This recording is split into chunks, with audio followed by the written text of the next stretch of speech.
जय श्री कृष्ण। एक समय की बात है, भगवान शिव और माता पार्वती भ्रमण पर निकले।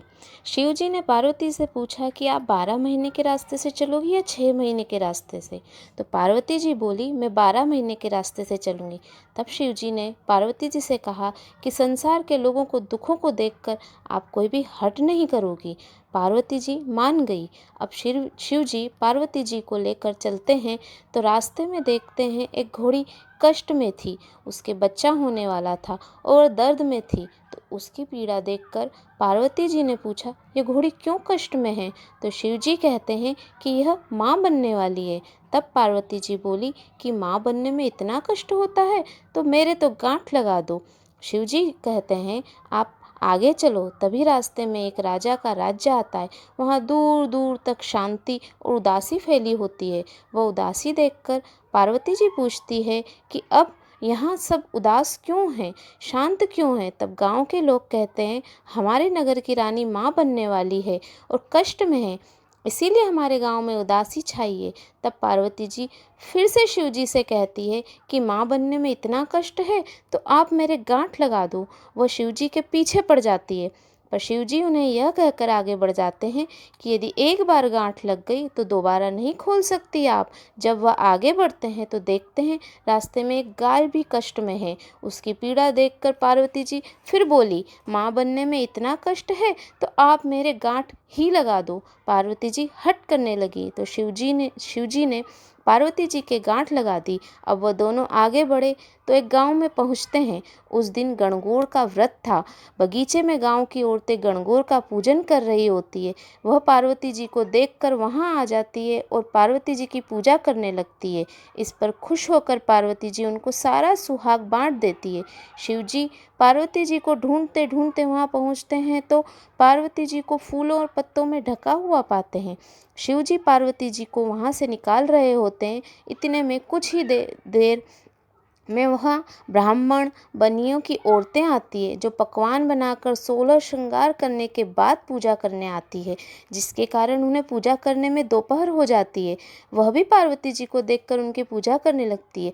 पार्वती जी उनसे भी खुश हो जाती है, परंतु जब सुहाग देने की बारी आती है तो शिव जी पार्वती जी से पूछते हैं, आप इन्हें सुहाग कैसे बांटोगी, आप तो पहले ही सारा सुहाग बांट चुकी हैं। तब पार्वती जी अपनी छोटी उंगली से मेहंदी, मांग से सिंदूर और आँखों के कोरों से काजल निकालकर उसे एक कटोरे के पानी में घोलकर उन सभी औरतों पर छींटे मारती है और इस तरह उन सभी को सुहाग देकर वह आगे बढ़ती है। इस प्रकार चलते चलते वह दोनों पार्वती जी के पीहर पहुँचते हैं। वहाँ सब उनकी खूब आवा भगत करते हैं, खूब पकवान बनाए जाते हैं, पर शिव जी जो भी खाना बना होता है वो सब खाना खा जाते हैं। अब पार्वती जी क्या खाए, तो वह बथुए की साग खाकर पानी पी लेती है। दोपहर में जब वह दोनों विश्राम करते हैं तो शिव जी पार्वती जी से पूछते हैं कि आपने क्या खाया। तो पार्वती जी कहती है, जो आपने खाया वही मैंने खाया। पार्वती जी के सोने के बाद शिव जी उनके पेट की नाभि को खोलकर देखते हैं कि पार्वती जी ने क्या खाया, तो उनके पेट में बथुए का साग और पानी दिखता है। पार्वती जी के जागने के बाद शिव जी उनसे कहते हैं, आपने हमसे झूठ बोला था, आपने तो बथुआ और पानी पिया है। तब पार्वती जी उनसे हट करती है कि आज के बाद कोई भी किसी भी महिला की नाभि खोलकर नहीं देख पाए, अर्थात आप आज के बाद कोई भी किसी भी महिला के पेट में नहीं देख सकेगा, क्योंकि किसी भी महिला के पेट में उसके ससुराल और पीहर की लाज होती है। आप वचन दें। तब शिव जी को वचन देना पड़ा। उसके बाद से अब तक किसी भी महिला की नाभि नहीं खुली। अब वह दोनों वापस कैलाश पर्वत की ओर निकलते हैं तो रास्ते में गाय अपने बछड़े को लाड़ लड़ाती हुई मिलती है और खूब खुश दिखाई देती है। यह देखकर पार्वती जी शिव जी से अपनी गांठ खोलने को कहती है। शिव जी कहते हैं, मैंने आपको पहले ही कहा था कि गांठ मत लगवाओ, लेकिन आप तो जिद पकड़ ली। अब वो दोनों आगे बढ़ते हैं। राजा के गांव में खूब ढोल नगाड़े बज रहे होते हैं, मिठाइयाँ बांटी जा रही होती है, खूब नाच गाना हो रहा होता है, खुशियाँ मना रहे होते हैं सब लोग। पार्वती जी लोगों से पूछती है, यहाँ क्या हुआ। तो सब बताते हैं, नगर की रानी के यहाँ बेटा होने की खुशी का जश्न मनाया जा रहा है। इस तरह वह आगे चलते हैं तो उन्हें घोड़ी भी अपने बच्चे के साथ खूब खुश दिखाई देती है। यह देखकर पार्वती जी फिर से शिव जी से गांठ खोलने की जिद करने लगती है।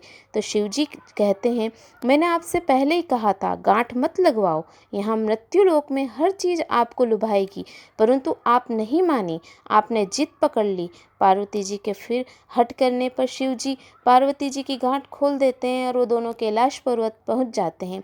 भगवान शंकर जैसे पहले माता पार्वती की गांठ लगाए हैं, किसी पर भी गांठ मत लगाना, और जैसे बाद में चीज़ों की गांठ खोली है, वैसे इस कहानी को कहने, सुनने और हुंकार भरने सभी को अमर सुहाग देना।